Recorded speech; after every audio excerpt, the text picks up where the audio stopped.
जिहादी ने गौवंश की भाला मारकर की हत्या। बिजनौर के थाना शेरकोट में गौवंश की हत्या। हिंदू संगठनों ने कोतवाली पहुंचकर किया हंगामा। जिहादी पुलिस की गिरफ्त में कार्रवाई जारी।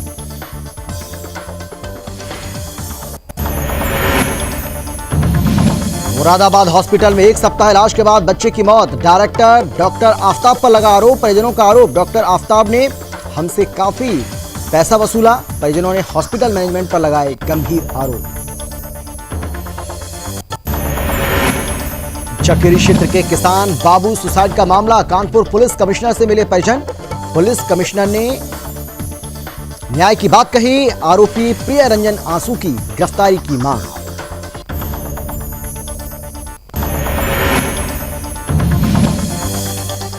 अब सीधे नेपाल जाएंगी यूपी रोडवेज की बसें। रुपईडीहा विधायक और अधिकारियों ने बसों को किया रवाना। मैत्री बसें चलेंगी नेपालगंज से लखनऊ व दिल्ली के लिए।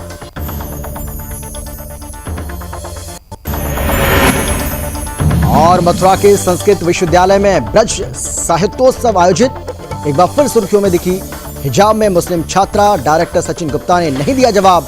संस्कृत विश्वविद्यालय प्रशासन मौन।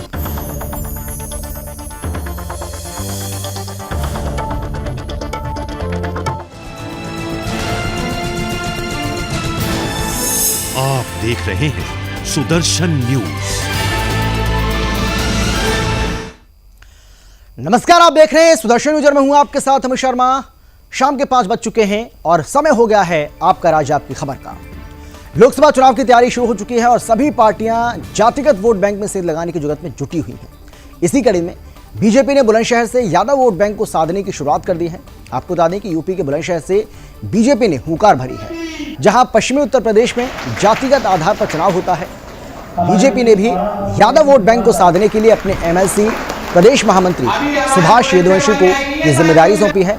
हालांकि वो इस तरह की बातों से किनारा कर रहे हैं, लेकिन आज बुलंदशहर के सराय घासी में बिट्टू यादव द्वारा आयोजित कार्यक्रम में क्षेत्र के प्रभावशाली यादव वर्ग की मौजूदगी में ये साफ कर दिया है, जहां सुभाष यदुवंशी ने समाजवादी पार्टी को सीधे ललकारते हुए लोकसभा चुनाव में शर्मनाक हार की चेतावनी दे डाली। साथ ही उन्होंने कहा कि लोग मोदी सरकार के कार्यों से खुश हैं और प्रचंड बहुमत के साथ हम सरकार बनाने जा रहे हैं।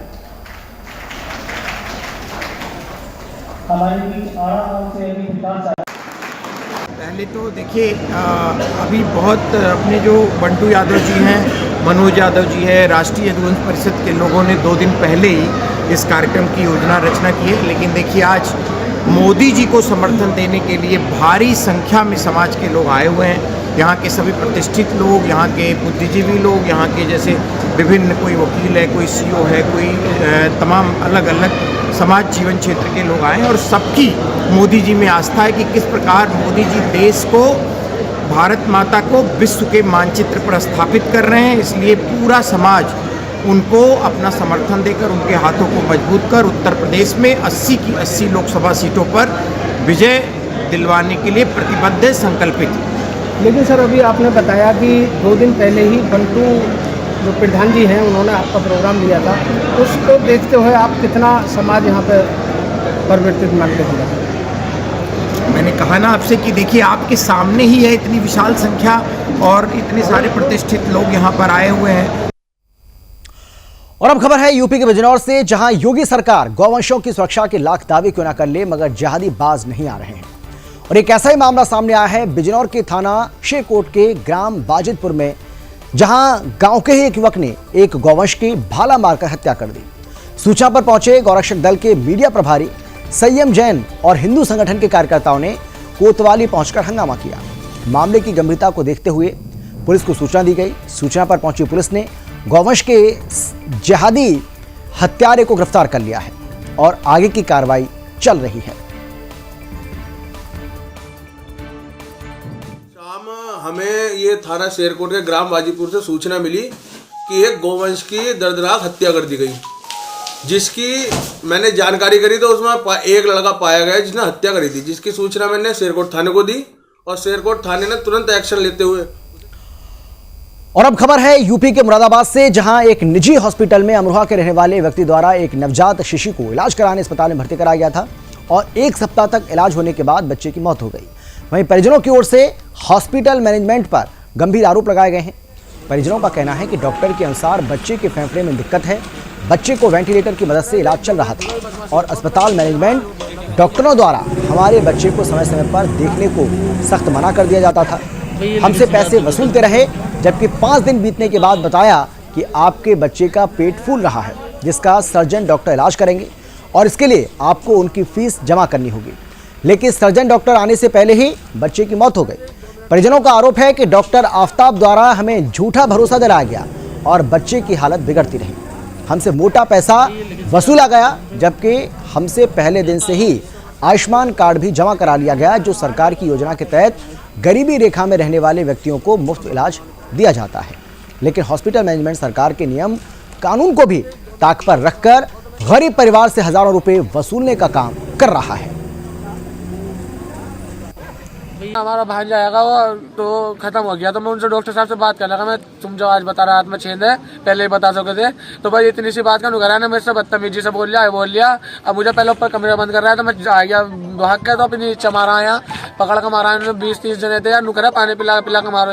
उसकी मौत कह रहा है ना, आज तो मैं छेद है, सर्जन आएंगे, हमने पैसे भी जमा कर दिया, अभी तक सर्जन भी ना आया ना। बाकी आयुष्मान कार्ड से वो इलाज चल रहा है, 50-60 हज़ार रुपये ले लीजिए उन्होंने। सारी दवाई बाहर से मंगा रहा है, पैसे भी ले रहा है आयुष्मान कार्ड से, और चल रहा है इलाज, बाहर से दवाई मंगा रहा है सारी। हमसे कम से 50-60 हज़ार रुपये उठवा दी। 3 दिन बाद उन्होंने दोबारा फ़ोन करा कि सर वो बच्चा जो है वहाँ पे जहाँ पे हमने एडमिट करा है अमरोहा में, वहाँ सुधार नहीं आ रहा है और वो डॉक्टर साहब के यहाँ हम जो है ट्रीटमेंट संतुष्ट नहीं है, तो हम आपके यहाँ लाना चाहते हैं। तो हमने कहा ठीक है, ले आइए। तो ये फिर बच्चा 15 तारीख की शाम में यहाँ पे आके एडमिट हो गया। तो जो हमने एक्सरे कराया इनकी और ब्लड की जांचें कराई, तो जांचों में इन्फेक्शन था, प्लेटलेट इसकी 59,000 थी और बच्चे का CRP बढ़ा हुआ था, जो इन्फेक्शन का नंबर होता है काफ़ी ज़्यादा। यूपी के कानपुर महानगर में थाना चकेरी क्षेत्र के किसान बाबू सुसाइड का मामला दिन प्रतिदिन अपूर्व करता जा रहा है, जहां किसान बाबू के परिजन पुलिस कमिश्नर अखिल कुमार से न्याय की गुहार लगा रहे हैं। दरअसल गुरुवार को पुलिस कमिश्नर कार्यालय पहुंचकर मृतक किसान बाबू के परिजनों ने फिर से पुलिस कमिश्नर से मिलकर घटना का मुख्य आरोपी प्रियरंजन आंसू दिवाकर की बेल कैंसिल कराकर गिरफ्तारी करने की मांग की है। उनका यह साफ कहना है कि जब तक प्रियरंजन आंसू दिवाकर गिरफ्तार होकर जेल नहीं चला जाता, तब तक उनकी जान को खतरा बना हुआ है।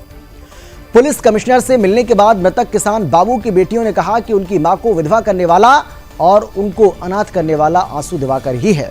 बेटियों को यह भी उनका आरोप है बेटियों का कि जब तक प्रियरंजन आंसू गिरफ्तार नहीं होगा, उनका पूरा परिवार परेशान ही रहेगा और पुलिस इस मामले में चुप ना बैठे, पुलिस कार्रवाई करे, क्योंकि जब तक वो गिरफ्तार नहीं हो पाता है तब तक हम शांति से नहीं बैठ पाएंगे।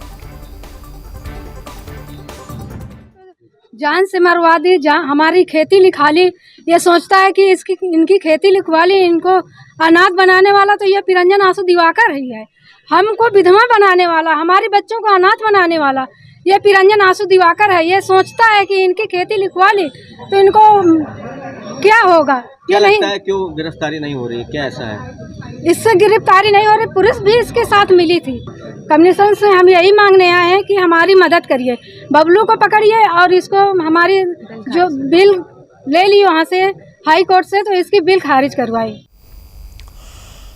और अब खबर है भारत नेपाल सीमा से। आपको बता दें कि भारत नेपाल सीमा के रुपईडीहा से खबर आपको बता रहे हैं, जहां आज से उत्तर प्रदेश रोडवेज की बसें अब रुपईडीहा जा पाएंगी। इसके अलावा ये भी जानकारी मिल रही है कि ये जो रोडवेज की बसें होंगी वो अब सीधे रुपईडीहा डिपो से सीधे नेपाल जाएंगी। रुपईडीहा रोडवेज से आज विधायक रामनिवास वर्मा, नगर पंचायत अध्यक्ष उमाशंकर वैश्य और परिवहन विभाग के अधिकारियों ने बसों को हरी झंडी दिखाकर नेपाल के लिए रवाना किया। ये भारत नेपाल मैत्री बसें नेपालगंज से लखनऊ व दिल्ली के लिए चलाई गई हैं। दरअसल रुपईडीहा बॉर्डर पर तमाम डग्गामार वाहनों का संचालन होता है, लेकिन अब रुपईडीहा से नेपाल के लिए भारत नेपाल मैत्री बसों का संचालन शुरू किया गया है। इससे नेपाली यात्री सीधे नेपाल से दिल्ली और लखनऊ तक के लिए यात्रा सस्ती दरों पर कर सकते हैं।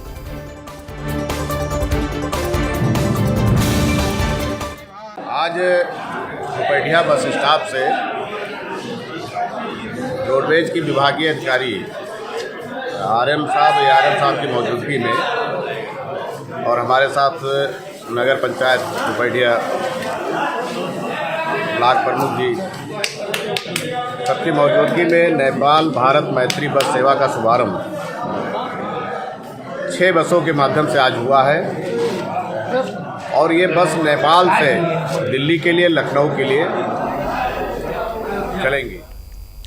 और अब खबर है यूपी के मथुरा से, जहां संस्कृति विश्वविद्यालय में आयोजित ब्रज साहित्योत्सव कार्यक्रम में मुस्लिम छात्राएं हिजाब पहनकर कार्यक्रम में पहुंची। इससे पहले भी संस्कृति यूनिवर्सिटी में विद्यार्थियों द्वारा नमाज पढ़ने का एक वीडियो वायरल हुआ था, जिसको लेकर विद्यालय में पढ़ रहे हिंदू विद्यार्थियों में काफी रोष देखने को मिला। लेकिन बावजूद इसके विद्यालय प्रशासन इस ओर कोई भी ध्यान नहीं दे रहा है।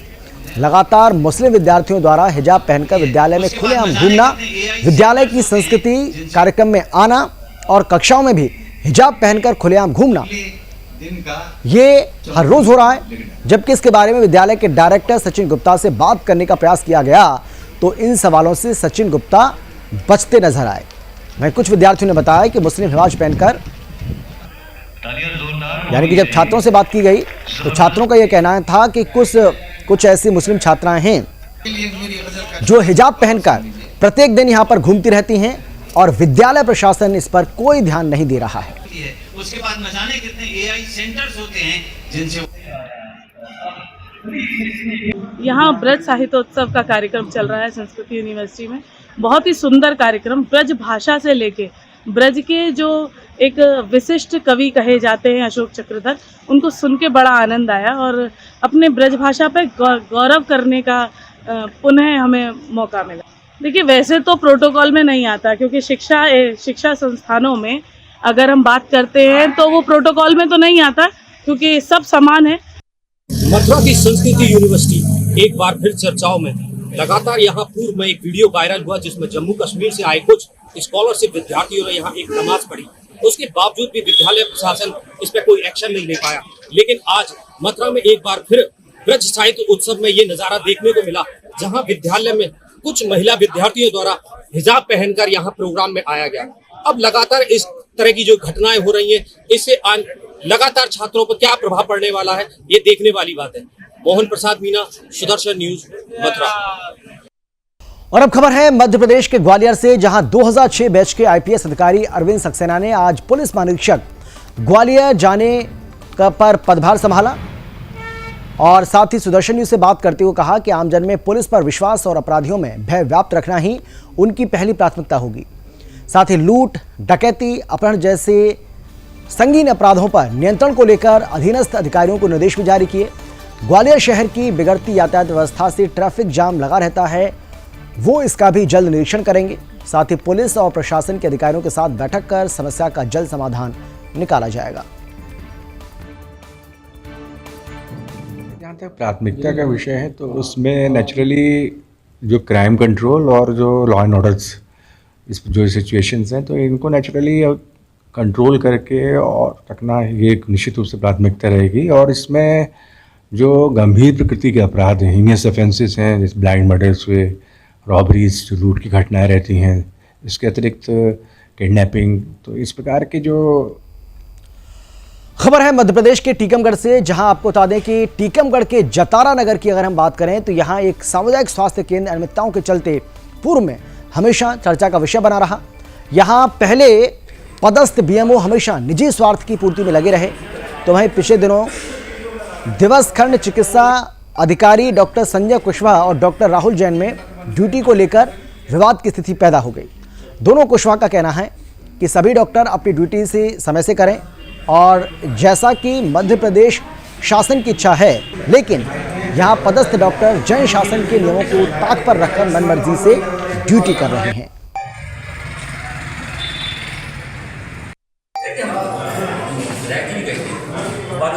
हमारी और डॉक्टर राहुल जैन की तो ड्यूटी पे लेकर कुछ विवाद हुआ था, जिसमें उन्होंने हमारे बीएमओ पक्ष में आके हमें गाली गलौज की थी। इसका आवेदन हमने सीएमएचओ सर को दिया था।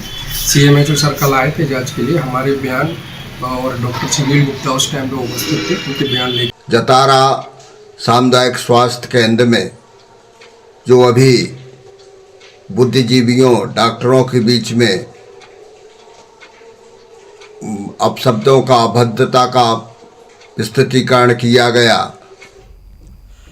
मध्य प्रदेश के धार में टांडा थाना पुलिस ने पिछले दिनों हुए जघन्य हत्याकांड का खुलासा करते हुए आरोपी को गिरफ्तार कर लिया है। इस जघन्य हत्याकांड को आरोपी ने सिर्फ इसलिए अंजाम दिया क्योंकि मृतक से उसकी मारपीट को लेकर पुरानी रंजिश थी। दरअसल 3 हफ्ते पहले टांडा थाना क्षेत्र के ग्राम जाली करणपुरा में सुनसाना इलाके से युवक का लहूलुहान शव मिला, जिसकी पहचान सदन निवासी ग्राम गरड़ावद के रूप में हुई। वहीं टांडा थाना पुलिस ने मुखबिर की सूचना पर आरोपी को ग्राम नरवाली से गिरफ्तार किया और उससे जब सख्ती से पूछताछ की गई तो उसने हत्या का जुर्म स्वीकार कर लिया।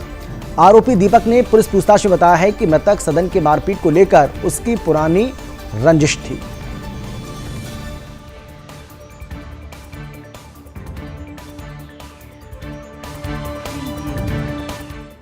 तीन 2/2024 को मृतक सदान पिता भंगड़ा अभिल निवासी गडरावत की हत्या धारदार हथियार से अज्ञात व्यक्ति द्वारा की गई थी जालीकरण। और चलिए फिलहाल इतना ही। आप देखते रहिए सुदर्शन न्यूज। आप देख रहे हैं सुदर्शन न्यूज।